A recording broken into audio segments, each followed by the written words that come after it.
Stokvel Masterclass, the gateway to wealth and wisdom. Each week, we speak to inspiring thought leaders and innovators from diverse fields. We're here to equip you with the necessary tools and information to unlock your financial future. Let me ask you a question. Did they teach you about financial education at school? Or did your parents ever teach you about it? My point exactly. Listen in as Tula and Kabela unwrap everything that you need to know about money, investments, entrepreneurship, and how to create wealth. Give it up for Tula and Kabelo. Hi there, everybody. Welcome to the Masterclass on Stokvel Voice Podcast, where it's all about wisdom and wealth. I'm your host, Tulas Kenjana. Today, I've got three guests with me in studio. We've got Olu Kunjayo, CEO of Property Talk, with Olu K.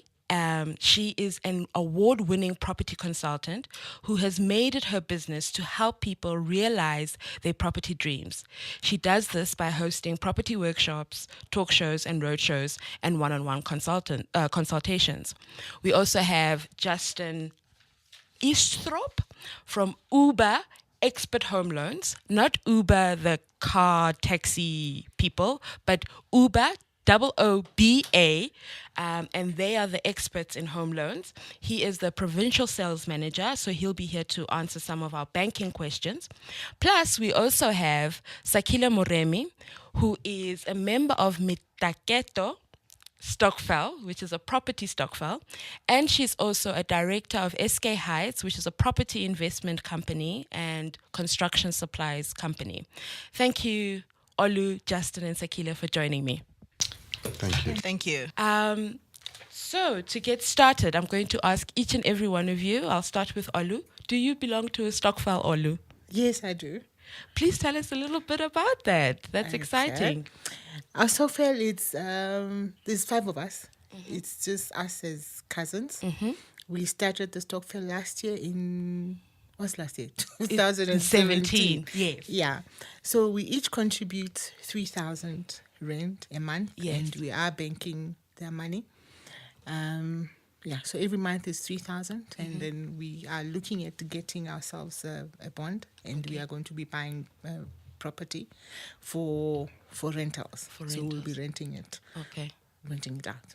Yeah. Fabulous. So you are wanting to preach and actually do what you preach. Do what we preach. I actually convinced my cousins that we need to do this. That's awesome. I'm glad to hear that. Mm-hmm. And Justin, do you belong to a Stokvel? I don't, unfortunately, but it is an interesting concept that I'm really keen on learning more about. Yes, that I hope you do. Please keep on listening to our podcasts, and you'll be inspired to start a Stokvel of any kind with your friends and family. Sounds exciting.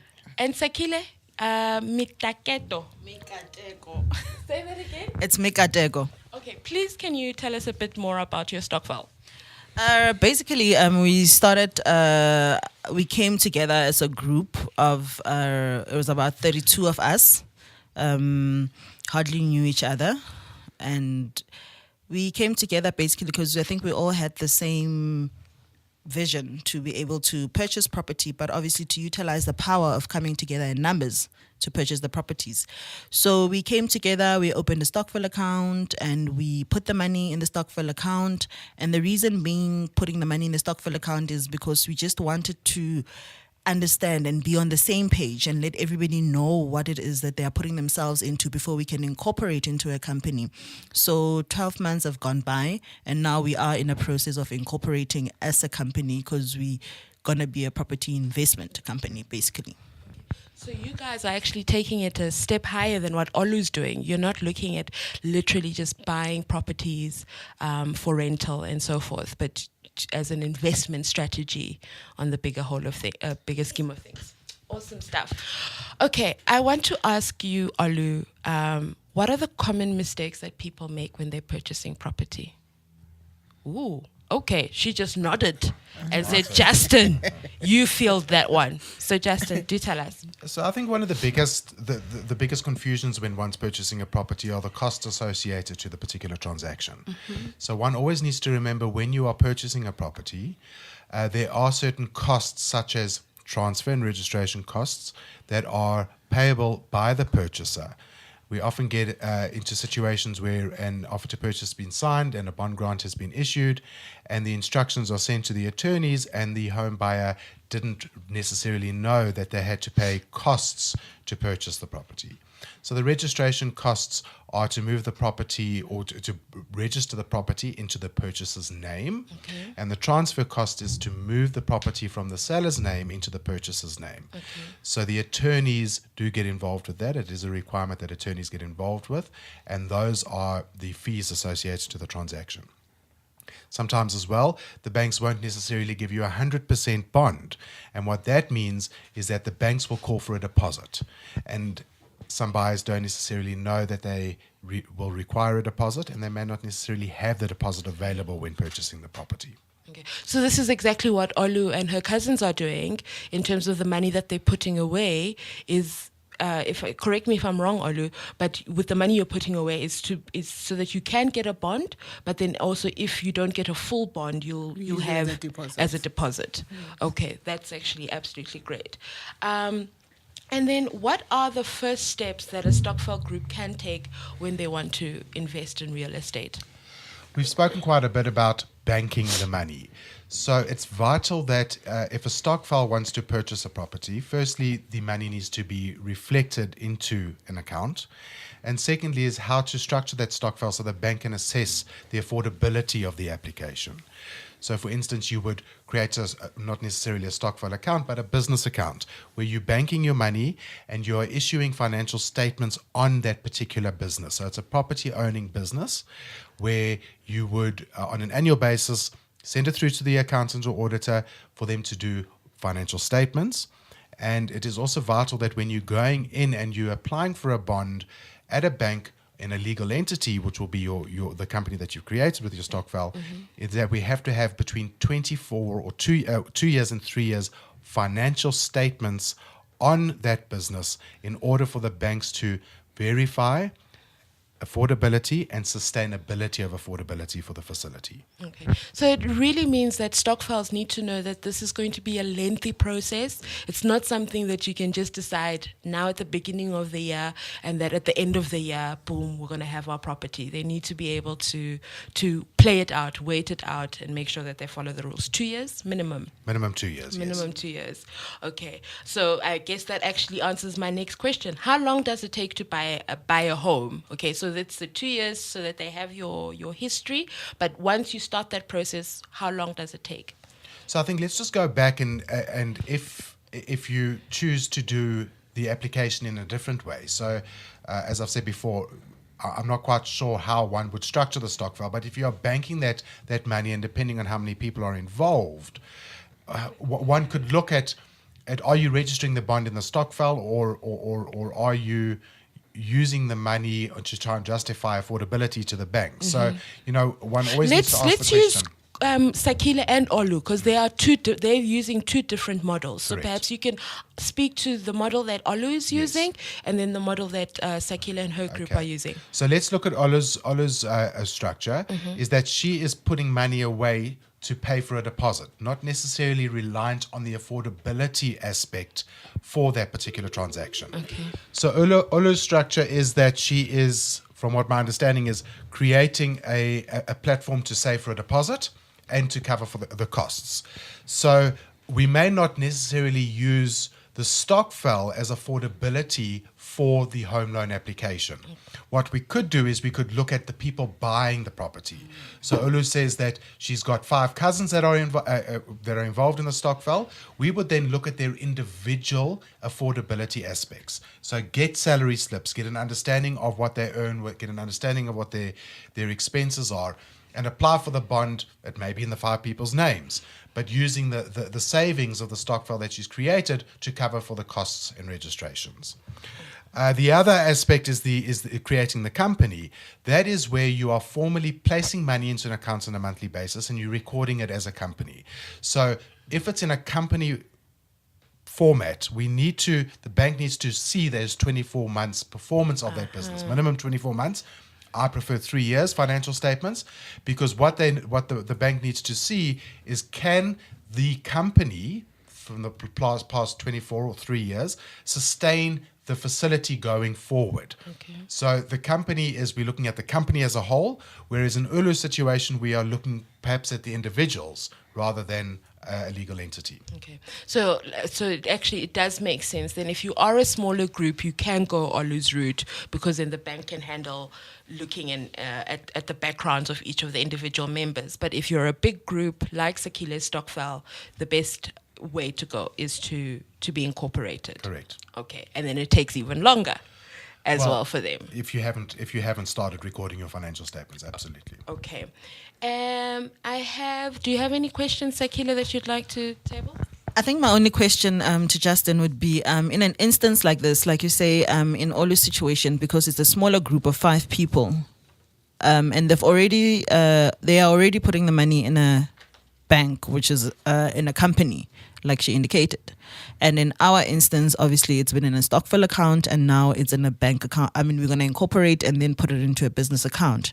So in our instance, because we are a larger group, and now we come after 4 years, we want to apply for a bond, what is it that you say you're going to be looking at? Are you going to be looking at the individual members, which is probably 30 at that time, or are you going to look at the overall performance of the company? The first question one needs to ask is, what is the shareholding of the company? So the banks will always ask as to what percentage shareholding each individual has got in the particular in the business. So if you are splitting your shareholding between the 20 people, we need to assess every single shareholder's affordability and check that they're clear on bureau and affordability is evident. If you had to choose somebody that has a majority shareholding, we would then only look at the majority shareholder and also take into account the performance of the company. One needs to always remember that when a bank is granting a facility in a legal entity name, they always need a natural person to sign surety. So once again, that question is that who is going to take responsibility for that facility? Is it going to be all 20 directors, or is it going to be the primary shareholder? So that is a discussion one needs to have with seek legal counsel on that to see what sort of risk that individual is going to take. We could, on the other hand, if it's split 20 people, see the banks look at shareholding in excess of 9%. They're going to want the individual's financial information. So it can get a little bit complicated if we don't understand what the shareholding is, and if you're going to split that shareholding between all directors, there may be linking suretyships that the banks require by every individual shareholder. Yeah. So you're really in for it. Yeah. Okay, but that's great. Okay, so when it comes to buying and you're starting to buy, you hear this term seller's market and buyer's market. Mm-hmm. What exactly are these two terms? What are they talking about? Okay, buyer's market is when there is more stock in the market to buy, for people to buy. And then the seller's market is also when there is more people selling than there is people that are buying. Okay, yeah. So currently, where are we sitting? Is it a seller's market or is it a buyer's market? I would actually say it's a buyer's market. There's a lot of stock in the market, yet there's very few people that qualify to buy the stock. To buy property. To buy property. Okay, yeah. Okay.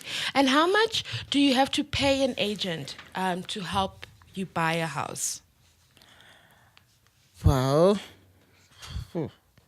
normally we don't pay it. It's when somebody is selling that you pay the commission. Oh, okay.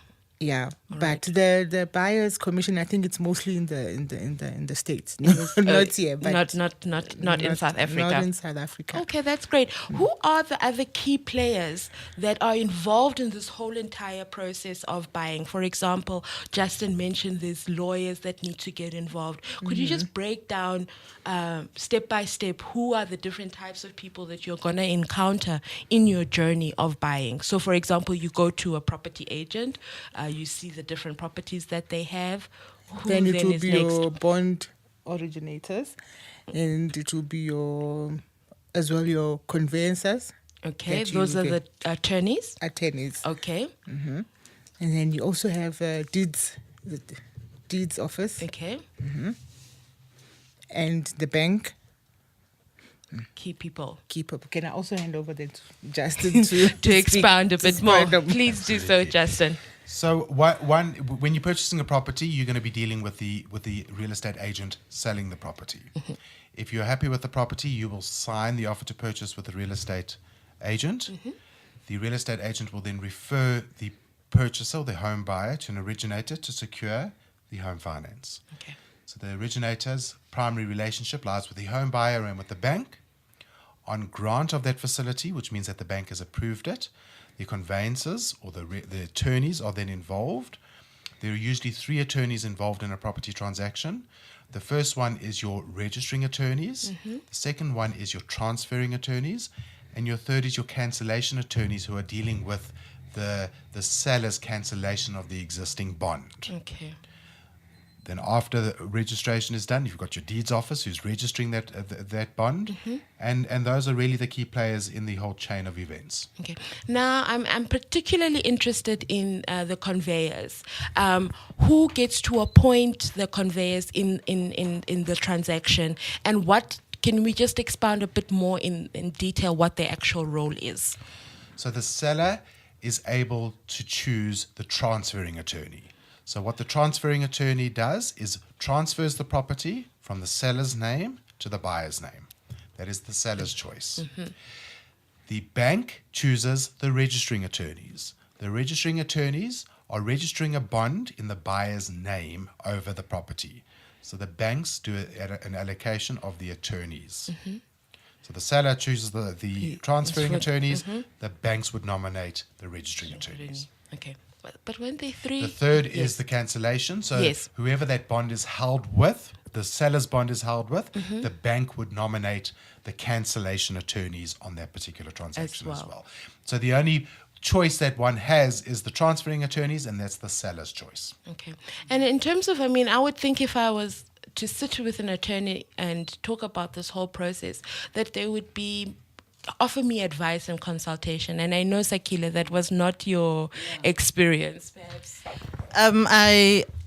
I mean, with my experience with the property that I was buying recently, I found myself in a situation where I thought maybe the lawyers would give you certain advices, but obviously that is not the case, in terms of your OTP, because we all know that is the legal binding document, and it's difficult to try change it there unless you really have a seller who's lenient, So I think it's also important as a buyer to know, up to what point can these lawyers advise you in certain areas? Because I had an instance where there were illegal occupants in the property that I was buying. So in my own assumption, we assumed that, okay, they are lawyers, they would know all the challenges that they encounter often. And those are things that they would advise you and say, hey, listen, put a condition here, put a condition there. But they leave you to put those conditions, by yourself, So the different lawyers, what is their role in that? And I know we were able to do an addendum, and the seller was not so difficult to put an addendum to say that at the time of registration, the unit must be vacant, But what are the roles and responsibilities, I could say, that the lawyers have in terms of assisting the buyers in such areas? It's an interesting one. At the interface of your offer to purchase, the agent is negotiating on behalf of the seller and the buyer. So at that point, when the offer to purchase is being signed, no conveyancer will have sight of that offer to purchase. The only time that a conveyancer, being a transfer or a registering attorney, would have sight of the offer to purchase is once the buyer and the seller have accepted the terms and agreements of the particular offer to purchase. In your case, where you had issues after the offer to purchase was signed, the attorneys would have been able to, or should have been able to, be in a position to assist you, because either party wasn't fulfilling the requirements as per the offer to purchase. So it was creating a situation where you couldn't take occupation based on the fact that there was somebody else living in the property. So the attorney would then get involved at that point. But unfortunately, when you're negotiating an offer to purchase, which we must all be very aware of, that it is a legal and binding document, and there are suspensive conditions attached to that document that need to be fulfilled. But the attorneys are certainly there to assist you if you're having an issue that is creating a result of them not being able to register the property. but one needs to always, the agent is trained to go through the offer to purchase in detail with you and to discuss the suspensive conditions. One of the biggest suspensive conditions in our lives is that the buyer has a certain amount of days to fulfill the bond suspensive condition, which means that according to the offer to purchase, they will give you X amount of days to get a bond grant at the amount of the bond amount required on the offer to purchase. If the bank is not prepared to give you the bond amount as per the offer to purchase, it's the agent's responsibility to get an addendum signed if you can proceed with the lower offer, let's say, that the bank has given you. It's the agent's responsibility to get the buyer and seller to agree with an addendum that you're proceeding with a lower bond amount. Okay, thank you so much. Now, we spoke about earlier in terms of when you are dealing with a company or even the individuals in a Stokvel, you need to look at their credit history and so forth. What kind of credit score does an individual need to have in order to buy property? There are two credit bureaus that the banks primarily use. Most of the banks use Experian, and then there's ITC as well. So there is a score cutoff on Experian of 620. And what that means is that the bureau will give a score that the bank would be satisfied with to grant a facility. Anything below 620 on Experian is very unlikely that we're going to get a bond grant. And that score is created by how well the client pays their contractual debt. Okay. So even if they pay an account one day late, it could reflect as a 30-day late payment on their bureau, which would affect their score. But there are definitely facilities available. The consumer has the ability to do one free credit score as well a month. I'm not sure if you've had this discussion in the past, but they do have the ability to look at their credit score and get an understanding of their payment profile, and the payment profile reflects if there are any arrears or if there's any adverses or any judgments passed. And Uber has also got a facility whereby a client can go into a digital platform and it will do an Experian check for them and also do an affordability calculator as well for them. Okay. And we spoke as well about having a down payment or a deposit for purchase. On average, what percentage is that of the whole purchase amount for a property? It's not an easy question to answer purely based on the fact that there's a number of factors that the banks take into account. The first one is what is the purchase of the property. So the banks would give what we call a loan to value guideline that says if you are purchasing for X amount, we will give you X% bond. If we look at the average, on average at the moment, the banks are giving around 100% on 2 million rand. But one needs to always remember that is a guideline. The bank's scorecard and the bank's determination of risk will determine what sort of deposit they will call for. But a lot of people in the market believe that the banks don't give 100%. The banks certainly do give 100%. It all depends on the rand amount that you're purchasing for and what your score looks like when it hits the bank scorecard. Okay, so that's what we need to pay attention to when we're looking at that. And are there any tax benefits that come with investing in real estate? You cringed a bit then, like, not really.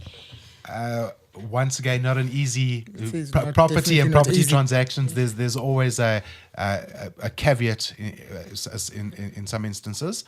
So if it's your primary residence, no. If it's your secondary residence or your investment residence, there is. But our recommendation always is if you're purchasing property for an investment purpose, always run it by an accountant, bookkeeper, or tax consultant to see what sort of tax benefit you can receive on that second property. Okay. And Olu, I think I'll direct this question to Olu and to Sakile. What do you wish you knew about property investing when you were younger that you know now? One is, I wish I knew that I could have actually started earlier, but it's never really too late to start. And also, if I had known about the pre-qualification systems that they actually have in place, they actually make it easier. When you go shopping, then you know you are shopping with confidence because you know how much you would, you have an idea of how much you would qualify for. And also what I did not know as well, because I invested in a sectional title, is that there were levies and rates. Nobody told me about that. I just thought it's a bond. And but if I had known, I would have appreciated that. Yeah, And for knowing you, that. Sakile? I think for me, it all boils down to financial education. I mean, had I known better, I would have saved better before I could even get my first bond. Because often we find ourselves in a situation where you gonna be buying a bond, and then the next thing you getting a loan for the deposit. After you've been approved and everything. So I would have saved better towards getting my first bond. And I mean, also, like Olu said, my first property, I bought it under a sectional title as well.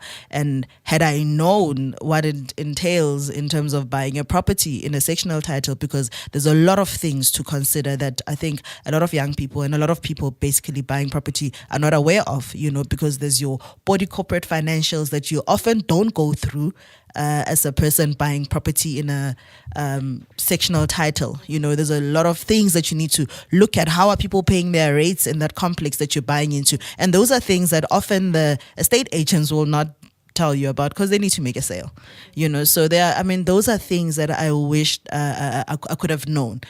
Also in terms of getting your electrical compliance certificates and stuff, it's crucial that had I known that I was in a position to appoint my own, I would have done that, because along the line with my property also, there was a little bit of electrical things that I encountered, but I didn't see those things before because the seller appointed their own electrical person. And, so those are things that, finer things that you do not think about at that time, because you're seeing this big giant property and you're excited and you're going to own this property, but then you realize all those nitty-gritties, afterwards. So I would have appreciated those lessons.